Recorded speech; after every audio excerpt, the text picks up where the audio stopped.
तो जय हिंद दोस्तों, कैसे हो आप सभी। तो आज का जो हमारा टॉपिक है वो है दोस्तों आपका नंबर सिस्टम में रूल्स ऑफ नंबर, यानी कि दोस्तों संख्याओं के नियम। तो आपके सामने जो है दोस्तों संख्या यहाँ पर आपकी लिखी हुई हैं कि कौन कौन सी संख्या जो है दोस्तों होती हैं और उनमें जो क्वेश्चन आते हैं वो किस प्रकार से जो है पूछे जाते हैं। तो सबसे पहले तो आपको एक क्लियर होना चाहिए कि कौन सी संख्या जो है आपकी कौन सी होती है। जैसे कि मैं आपसे कहूँ कि बताइए कि वाज्य संख्या कौन कौन सी होती हैं, अभाज्य संख्या कौन कौन सी होती हैं, उसके अलावा जो आपकी सम संख्या, विषम संख्या और जो होती हैं दोस्तों आपकी परमेय संख्या और अपरमेय संख्या, और जो दोस्तों पूर्ण संख्या और आपकी प्राकृतिक संख्या। दोस्तों ये जो आपको पहले क्लियर होना चाहिए कि ये जो आपकी संख्या कौन कौन सी होती हैं। तो चलिए जो है दोस्तों मैं यहाँ से आप जो है शुरुआत करता हूँ बारी बारी से, और जो है दोस्तों आपको बताता हूँ कि ये जो आपकी संख्या जो है शुरुआत से कौन कौन सी सम विषम होती है, कौन सी वाज्य होती है, कौन सी जो है दोस्तों अवाज्य होती है। तो सबसे पहले हम जो डिस्कस करेंगे वो करेंगे आपकी जो प्राकृतिक संख्या, यानी कि दोस्तों आपका नेचुरल नंबर्स। क्या होती है दोस्तों प्राकृतिक संख्या, जिसको कहते हैं नेचुरल नंबर। ये जो दोस्तों क्या कहते हैं, आपकी जो प्राकृतिक संख्या होती हैं उन्हीं को आप जो है ये जो गिनती में जो संख्या यूज करते हैं, गिनती वाली संख्या। ये जो दोस्तों आपके जो गिनतियों में जो संख्याएं यूज करते हैं, जिसकी जो शुरुआत होती है वो कहाँ से होती है दोस्तों, वो आपकी 1 से होती है, ना कि 0 से। यानी 1 2 3 4 5 6 कहाँ तक जाएगी दोस्तों, आपकी अनंत तक। कहाँ तक जाती है दोस्तों, ये अनंत तक। जैसे कि सबसे पहले तो दोस्तों ये जो आपकी एक नंबर लाइन होती है उसके बारे में मैं थोड़ा जो आपको बता देता हूँ। यानी कि ये जो संख्या रेखा होती है इसके बारे में थोड़ा आपको जानकारी होना बहुत ज़रूरी है। जैसे कि इसमें यहाँ पर 0 होती है, इधर जाएंगे तो प्लस में होगी आपकी 1 2 3 4, इस तरफ जाएंगे -1 -2 -3 अनंत तक। यानी ये जो आपकी संख्या रेखा होती है दोस्तों, तो इसका जो आपको पता होना बहुत ज़रूरी है। चलिए अभी जो पता चल गया होगा संख्या रेखा के बारे में। अब जो है दोस्तों क्या होता है कि ये जो संख्या होती हैं तो क्वेश्चन जो आपसे किस प्रकार से पूछ लिया जाता है कि बताइए कि जो है दोस्तों आपकी प्रथम जो है दोस्तों, मैं क्वेश्चन यहाँ पर लिख देता हूँ, प्रथम 20 प्राकृतिक संख्या, प्रथम 20 प्राकृतिक संख्याओं का योग व औसत दोनों बताइए। योग व औसत दोनों बताओ। योग एवं औसत दोनों जो है दोस्तों आपसे पूछ लिया गया है। बहुत ही जो है दोस्तों सिंपल टुच्चा जो है क्वेश्चन है। इसके लिए इसकी जो ट्रिक होती है वो आपको पता होना चाहिए। जब भी जो है दोस्तों आपको योग निकालना हो, यानी कि संख्याओं का योग, तो आपका n इंटू एन प्लस में 1 अपॉन में 2, इससे क्या निकला आता है दोस्तों आपका योग। और जब जो है दोस्तों आपको औसत निकालना हो तो क्या करना होगा, n + 1 अपॉन 2। ये जो है दोस्तों आपको यहाँ पर कर देना है, आपका जो क्वेश्चन है वो उसका आंसर आ जाएगा। जैसे कि आपको क्या पूछा है, n की जो वैल्यू है वो कितनी है, वो 20 है। यानी कि दोस्तों 20 गुणा में कोष्टक का, यानी कि गुणा 20 और 1 कितना हो जाएगा 21, बटे में करेंगे 2 से इसको काटेंगे तो दोस्तों 10 बार। अब जो है दोस्तों 10 इंटू जो है आप 21 करोगे, कितना आएगा दोस्तों आपका 210। कितना आएगा जो है दोस्तों यहाँ पर आपका 210। तो प्रथम जो 20 प्राकृतिक संख्या हैं उनका जो दोस्तों योग है वो कितना है, यहाँ पर आपको दिख गया 210। अब जो क्या पूछा था आपसे, औसत, यानी कि दोस्तों आपका एवरेज। औसत के लिए आपको क्या निकालना होता है, n + 1 अपॉन 2, यानी कि दोस्तों हम यहाँ पर औसत निकालेंगे तो n की वैल्यू कितनी है, 20 प्लस में 1 बटे में 2, यानी कि 21 बटे जो है दोस्तों 2। इसको काटेंगे तो कितना आएगा 10.5, यानी कि 10.5। यानी कि इसका जो एवरेज है, यानी कि इसका जो औसत है, क्या है जो दोस्तों इसका औसत, इसका जो योग निकला था 210, औसत निकला है दोस्तों वो कितना निकला है 10.5। तो बिल्कुल जो है दोस्तों यहाँ पर आपको पता चल गया होगा कि ये जो आपकी ट्रिक किस प्रकार से जो काम करती है। और जब भी आपकी प्राकृतिक संख्याओं से रिलेटेड जो भी क्वेश्चन आए तो आप ये जो दोनों फॉर्मूला का यूज कर उसका आंसर जो है दोस्तों यहाँ पर बता सकते हैं। तो चलिए अब जो हम दोस्तों यहाँ पर आगे डिस्कस करते हैं वो करते हैं यहाँ पर जो आपकी पूर्ण संख्या होती हैं। क्या होती हैं दोस्तों आपकी पूर्ण संख्या, ये जो होती हैं दोस्तों यहाँ पर मैं लिख देता हूँ आपकी पूर्ण संख्या, जिनको कि क्या कहते हैं आप, होल नंबर्स। यानी कि दोस्तों ये जो होती हैं आपकी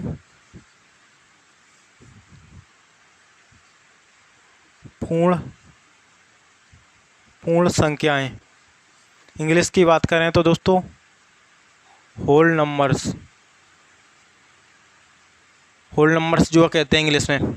तो ये जो दोस्तों क्या होती हैं, जिनकी जो शुरुआत होती है, यानी कि या कह सकते हैं आप सभी प्राकृतिक संख्या, लेकिन उनमें जो 0 होती है उनको और काउंट कर लिया जाता है और जोड़ लिया जाता है। जैसे कि इनकी जो शुरुआत 0 से होती है, 1 2 3 4 5, कहाँ तक जाती है दोस्तों आपकी अनंत तक।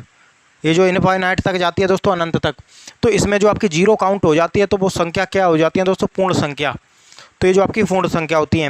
अब क्वेश्चन पूर्ण संख्या से रिलेटेड ही पूछ लिया जाता है कि बताइए कि प्रथम 50 पूर्ण संख्याओं का योग बताइए, प्रथम 60 पूर्ण संख्याओं का औसत बताइए, प्रथम 80 पूर्ण संख्याओं का औसत बताइए, योग बताइए। इस प्रकार से जो क्वेश्चन होते हैं दोस्तों वो आपसे पूछ लिए जाते हैं।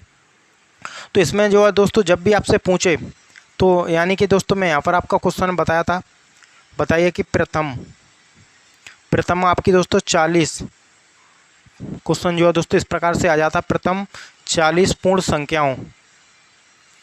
संख्याओं का योग व औसत बताएं। ये जो है दोस्तों आपका यहाँ पर क्या है, क्वेश्चन है। अब आपको क्या करना होता है दोस्तों, जब भी आपको योग निकालना हो तो आपका दोस्तों n/n-1/2, इससे क्या निकल आएगा गाइज, योग, यानी कि दोस्तों सभी संख्याओं का योग, ये जो आपका n। और जब भी जो है दोस्तों आपको औसत निकालना हो तो n-1/2 क्या निकल आएगा, इससे औसत, क्या निकल आएगा दोस्तों, इससे औसत, इससे योग। अब आपसे क्वेश्चन में जो पूछा गया है वो क्या पूछा गया है कि दोस्तों प्रथम जो 40 पूर्ण संख्या हैं उनका जो है योग और औसत। तो सबसे पहले हम जो है दोस्तों यहाँ पर योग निकाल लेते हैं, यानी n की जो वैल्यू है वो कितनी है दोस्तों, 40। तो 40 गुणा में दोस्तों आपका 40 -1 करें तो कितना आएगा दोस्तों आपका 39, बट्टे में जो है दोस्तों आपका 2 से इसको काटेंगे 20 बार, यानी कि दोस्तों आपका जो 39 है, 39 गुणा आपको 20 कर देना है, यानी कि यहाँ पर जो है दोस्तों करें तो 2 नंबर कितना होगा दोस्तों 18 की यहाँ पर 8, यहाँ पर जो है दोस्तों आपका 2 नंबर 18 की 8, 2 3 6 1 7, कितना 2 3 6 1 7 कितना आ गया दोस्तों यहाँ पर निकल कर आपका यहाँ पर 780, यानी कि दोस्तों ये जो आपका 780 जो है निकल कर के आ चुका है। तो ये जो आपका क्या है, योग है। जबकि आपको औसत और निकालना है तो औसत के लिए भी जो सिंपल फार्मूला होता है, यानी n-1/2, n की वैल्यू कितनी है 40, माइनस में आपका 1/2, यानी कि दोस्तों आपका 39/2, 2 एकम, इसको जो आप दोस्तों यहाँ पर काटिए, 2 एकम 2, कितना बचा 1, यानी कि 9 दूनी 18, यानी कि 9 दूनी 18, ये जो आपका 19.5 कितना निकल कर के आया है दोस्तों, इसका जो औसत। तो जो इसका जो औसत निकल कर के आया है वो निकल कर आया है दोस्तों यहाँ पर आपका 19.5। तो मैं उम्मीद करूँगा दोस्तों ये भी आपको यहाँ पर पूर्ण संख्या से रिलेटेड जो क्वेश्चन आते हैं वो भी पता चल गई होगी। अब जो है दोस्तों मैं यहाँ पर डिस्कस करता हूँ जो सबसे इम्पोर्टेंट संख्या होती हैं, आपकी भाज्य संख्या और आपकी अभाज्य संख्या। वो जो आप कैसे पहचान सकते हैं कि कौन सी जो अभाज्य है कौन सी अभाज्य है। तो सबसे पहले मैं यहाँ पर डिस्कस करता हूँ दोस्तों आपकी प्राइम नंबर्स, यानी कि दोस्तों आपकी अभाज्य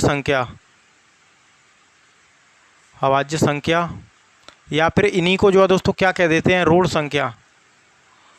संख्या। ये भी शब्द आपको यहाँ पर ध्यान रखना है। कभी कभी जो अभाज्य ना देकर आपकी ऋण संख्या पूछ लिया जाता है, और इनसे जो क्वेश्चन डायरेक्ट एग्जाम में पूछा जाता है कि बताइए कौन सी जो पूर्ण संख्या है, कौन सी जो आपकी यानी कि आपका कौन सा भाज्य संख्या है, कौन सी अभाज्य संख्या है, सबसे छोटी भाज्य संख्या क्या है, 1 से लेकर 100 तक कितनी भाज्य संख्या होंगी, कितनी अभाज्य संख्या होंगी। सभी प्रकार के जो क्वेश्चन एग्जाम में पूछ लिए जाते हैं। तो सबसे पहले दोस्तों प्राइम नंबर्स का मतलब होता है दोस्तों अभाज्य संख्या। अभाज्य संख्या ऐसी संख्या जिसकी संख्या के जो है दोस्तों आपके सिर्फ 2 गुणनखंड हो सकें। कितने जो है दोस्तों आपका 2 गुणनखंड। इंग्लिश की बात करें तो ओनली 2 फैक्टर, ओनली जो है दोस्तों उस संख्या के 2 फैक्टर हो सकें, सिर्फ 2 गुणनखंड। 2 गुणनखंड कैसे होंगे ये भी आपको पता होना चाहिए, यानी कि जैसे मैं इसके गुणनखंड करता हूँ तो 1, और यहाँ पर कितना होगा आपका स्वयं 2। जैसे कि मैं करता हूँ 5 के, तो यहाँ पर 1 और यहाँ पर आपका खुद 5, यानी कि 1 से कट सकती है और स्वयं 5 से कट सकती है। जैसे संख्या है आपका 23, तो 23 खुद 1 से कट सकती है और 23 से कट सकती है। बाकी कोई सी ऐसी संख्या पैदा नहीं हुई जो इस 23 को डिवाइड कर दें, यानी इस 23 को जो है विभाजित कर दें। जैसे कि दोस्तों ये जो आपकी क्या हो गई, आपकी यहाँ पर अभाज्य संख्या हो गई, जिनके सिर्फ और सिर्फ 2 गुणनखंड होते हैं। एक चीज़ आपको और क्लियर होना चाहिए, एक शब्द होता है यहाँ पर गुणनखंड, इनमें भी आप जो है यहाँ पर कन्फ्यूज हो जाते हैं, जिसको क्या कहते हैं यहाँ पर फैक्टर। एक शब्द होता है दोस्तों यहाँ पर गुणज, क्या होता है दोस्तों यहाँ पर गुणज, ये होता है दोस्तों आपका गुणज, जिसको क्या कहते हैं आपको यहाँ पर मल्टीपल। दोनों ही आपस में क्या संबंध रखते हैं, चलिए मैं बता दूं। जैसे कि कोई भी संख्या है 12, तो 12 के जो गुणनखंड होंगे 1 होगा, 2 होगा, 3 होगा, 4 होगा, 6 होगा और स्वयं 12 होगा। और जो 12 के जो मल्टीपल होंगे यानी कि गुणज, तो 24 होगा, 36 होगा, 48 होगा, यानी कि इसके जो फाड़े में मल्टीपल यानी कि फाड़े में, तो ये जो आपका गुणनखंड होते हैं ये, यानी कि ये संख्या जो कितने संख्याओं से कट जाएगी, कितने संख्याओं से डिवाइड हो जाएगी। तो इस प्रकार से जो है दोस्तों ये गुणनखंड और गुणज होते हैं। तो अब ये जो आपको यहाँ पर पता चल गई कि ये जो संख्या क्या है, ये जो संख्या है दोस्तों वो यहाँ पर आपकी अभाज्य संख्या। अब जो सबसे छोटी अभाज्य संख्या की बात करें तो दोस्तों एक, यहाँ पर एक का बात करूँ दोस्तों, तो एक ना तो दोस्तों आपकी अभाज्य होती है, एक ना तो जो है दोस्तों अभाज्य होती है, ना ही भाज्य होती है। और ये जो आपकी क्यों नहीं होती है इसका भी जो है मैं आपके यहाँ पर बताने वाला हूँ, थोड़ी देर रुकिए। यानी सबसे छोटी संख्या होती है अभाज्य संख्या 2, उसके अलावा 3, उसके अलावा यहाँ पर आपका क्या होगी 5, 6 नहीं होगी, उसके अलावा 7, 9 भी नहीं होगी। 9 क्यों नहीं होगी दोस्तों, 9 के गुणनखंड करें तो 1 से कट जाएगी 9, उसके अलावा 3 से कट जाएगी 9, और उसके अलावा जो 9 से स्वयं 9 से कट जाएगी 9। तो इसको आप इसलिए हटा दें क्योंकि इसके जो गुणनखंड हैं वो आपके 3 हो चुके हैं, तो इसको चलिए हटा देते हैं यहाँ से। तो ये 9 के बाद आपकी कितना आएगी दोस्तों, यहाँ पर आपकी 11, 13, 17, तो इस प्रकार से जो चलती हैं। अब जो आप बात करें कि 1 से लेकर 50 तक जो आपकी अभाज्य संख्या होती हैं दोस्तों वो कितनी होती हैं, यहाँ पर वो होती हैं आपकी दोस्तों यहाँ पर 15। कितनी होती हैं 15। बात करें आपकी 50 से लेकर आपका 100 तक तो कितनी होती हैं 10। बात करें 1 से लेकर आपका 100 तक कितनी अभाज्य संख्या होती हैं तो दोस्तों आपकी 25। और उसके अलावा बात यहाँ पर डायरेक्ट कर लें 1 से लेकर 200 तक कितनी जो है दोस्तों आपकी अभाज्य संख्या होती हैं, तो कितनी होती हैं दोस्तों, वो आपकी होती हैं 40। तो ये जो आपको याद रखना है, डायरेक्ट क्वेश्चन जो है यहाँ से बनता है और आपको ना पता होने के कारण क्वेश्चन को गलत कराते हैं। यानी ये जो आपकी क्या हो गई दोस्तों, अभाज्य संख्या जो है हो चुकी। अब नेक्स्ट हम डिस्कस क्या करेंगे, वो करेंगे यहाँ पर आपकी जो भाज्य संख्या होती हैं, क्या होती है आपकी भाज्य संख्या, जिसको इंग्लिश की बात करें तो यहाँ पर कहते हैं कंपोजिट नंबर। यानी कि दोस्तों आपका कंपोजिट नंबर से, यानी कि दोस्तों आपका भाज्य संख्या। भाज्य संख्या का एक और नाम होता है दोस्तों यौगिक संख्या। तो ये भी आपको यहाँ पर याद रखना है, भाज्य संख्या या यौगिक संख्या बात एक ही होती है। ये क्या होती है दोस्तों कि इसके जो गुणनखंड होते हैं, यानी कम से कम 3 या 3 से अधिक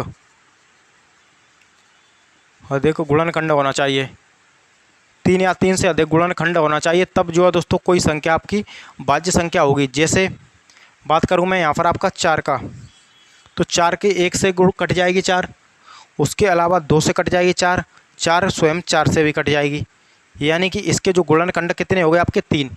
तो ये जो संख्या होगी वो आपकी कैसी संख्या होगी, वो आपकी भाज्य संख्या होगी। जैसे कि 12, तो 12 का खुद 1 से कट जाएगी, 2 से कट जाएगी, 3 से कट जाएगी, 4 से भी कट जाएगी, 6 से भी कट जाएगी, और 12 जो है दोस्तों स्वयं 12 से भी कट जाएगी।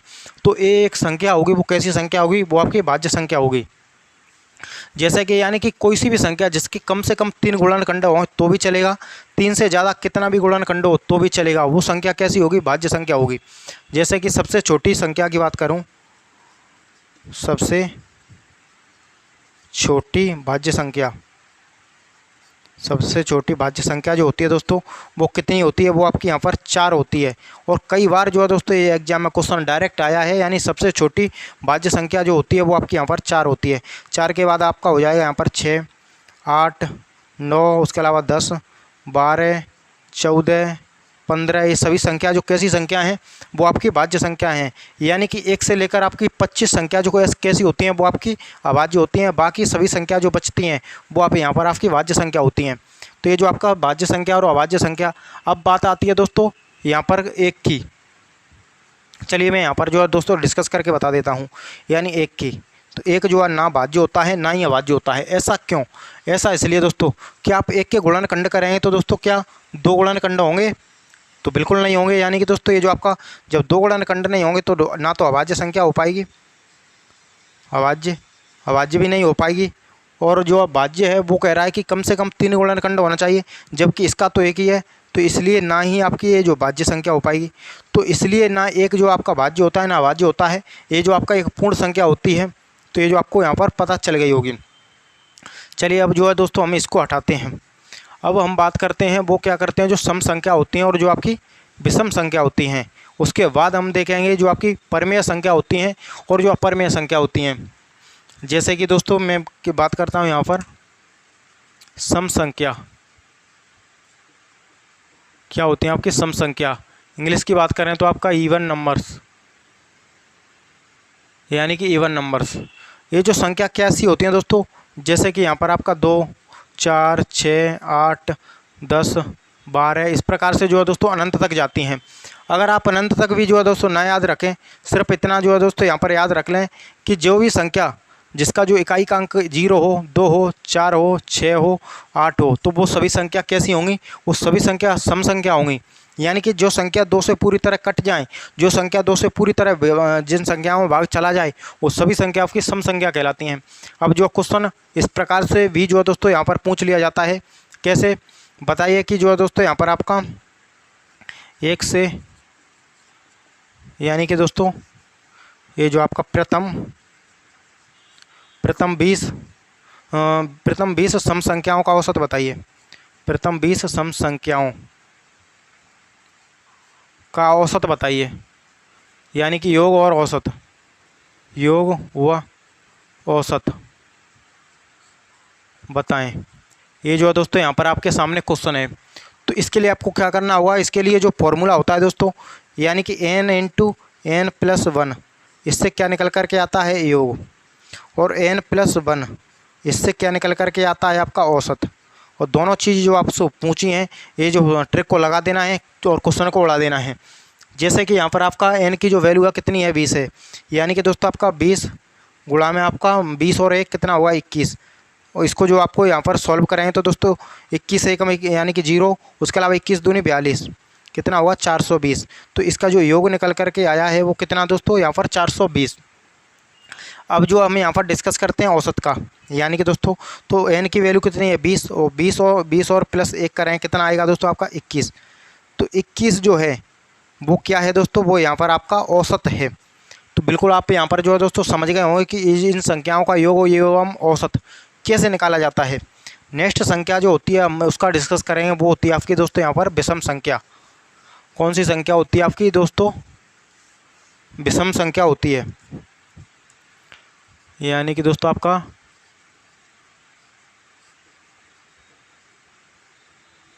विषम संख्या बात करें तो दोस्तों इसको कहते हैं आपका ऑड नंबर्स। ये जो हो गई दोस्तों आपकी विषम संख्या, यानी कि आपका ऑड नंबर्स। तो ये जो क्या होती हैं दोस्तों कि कोई भी संख्या जिसमें 2 का पूरी तरह भाग ना जाए, वो सभी संख्या कैसी होती हैं दोस्तों, वो सभी संख्या यहाँ पर आपकी विषम संख्या होती हैं। कहाँ तक जाएगा दोस्तों, ये जो आपका अनंत तक जाएगा, यानी कि दोस्तों आपका इनफाइनाइट तक जाएगा। यानी कि जिन संख्या में 2 का भाग पूरी तरह ना जाए, 2 से पूरी तरह वो ना कटें, वो सभी संख्या आपकी विषम संख्या कहलाती हैं। और इनसे भी क्वेश्चन यहाँ पर पूछा जाता है कि बताइए कि जो है दोस्तों आपकी प्रथम जो है दोस्तों आपका 30 विषम संख्या, प्रथम 30 विषम संख्याओं का योग व औसत दोनों चीज़ जो है दोस्तों आप यहाँ पर बताइए। तो सबसे पहले इसका जो फॉर्मूला होता है दोस्तों, अगर आपको योग निकालना हो तो इसका स्क्वायर कर देना है। क्या निकल आएगा दोस्तों आपका योग।